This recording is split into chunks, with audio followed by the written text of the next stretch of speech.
अमेरिकी राष्ट्रपति Donald Trump ने भारत को लेकर बड़ा बयान दे दिया है। उनका दावा है कि भारत अब अमेरिकी सामान पर लगने वाले टैरिफ में कटौती के लिए तैयार हो गया है। ट्रंप के इस बयान ने भारत की राजनीति में उथल-पुथल मचा दी है। कांग्रेस मोदी सरकार पर हमलावर हो गई है। पार्टी का कहना है कि पीएम मोदी के राज में ट्रंप बार-बार भारत का अपमान कर रहे हैं। तो कैसे अमेरिकी राष्ट्रपति के बयान पर घिरी मोदी सरकार, जानने के लिए देखिए ये रिपोर्ट।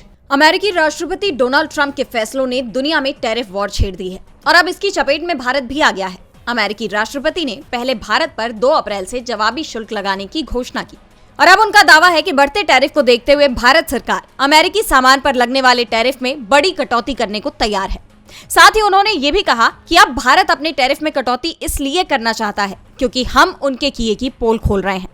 उनका ये बयान ऐसे वक्त पर सामने आया है जब भारत के वाणिज्य एवं उद्योग मंत्री पीयूष गोयल अमेरिका की यात्रा पर गए हुए हैं। ट्रंप के इस बयान से भारत में राजनीतिक तूफान आ गया है। विपक्ष ने मोदी सरकार को घेर लिया है। कांग्रेस ने सीधे सवाल कर दिया कि आखिर ट्रंप के सामने नरेंद्र मोदी क्यों बेबस है। पार्टी प्रवक्ता पवन खेड़ा ने कहा कि डोनाल्ड ट्रंप ने कहा, मैंने भारत की पोल खोल दी है, इसलिए अब वो अपने टैरिफ कम करने को मान गए हैं।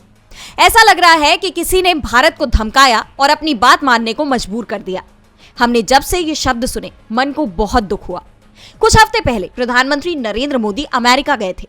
उनकी मौजूदगी में भारत को रेसिप्रोकल टैरिफ के नाम पर धमकाया जा रहा था, लेकिन प्रधानमंत्री ने एक शब्द नहीं कहा, ऊपर से मुस्कुरा रहे थे। यहाँ तक कि जब प्रधानमंत्री वहां से लौटे तो उसके कुछ घंटों बाद एक हवाई जहाज भारत में उतरा जिसमें हमारे लोग बेड़ियों से जकड़े हुए थे।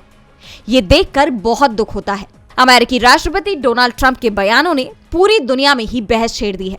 ऐसे में उनके बयानों को लेकर ट्रंप को अपना दोस्त बताने वाले पीएम मोदी भी बुरी तरह से घिर गए हैं। कांग्रेस का कहना है कि सवाल ये है कि जब कनाडा, मेक्सिको और नेपाल भी अमेरिका से नहीं डर रहे तो नरेंद्र मोदी को किस बात का डर है। बस इतना बता दें, आप घर पर ही शेर बने हुए हैं या बाहर भी कभी दहाड़ेंगे। अब इस पर सरकार क्या जवाब देती है, ये देखने वाली बात होगी। यहाँ सवाल सिर्फ विपक्ष को जवाब देने का नहीं है, डोनाल्ड ट्रंप को भी जवाब देने का है। डीबी लाइव ग्लोबल की रिपोर्ट।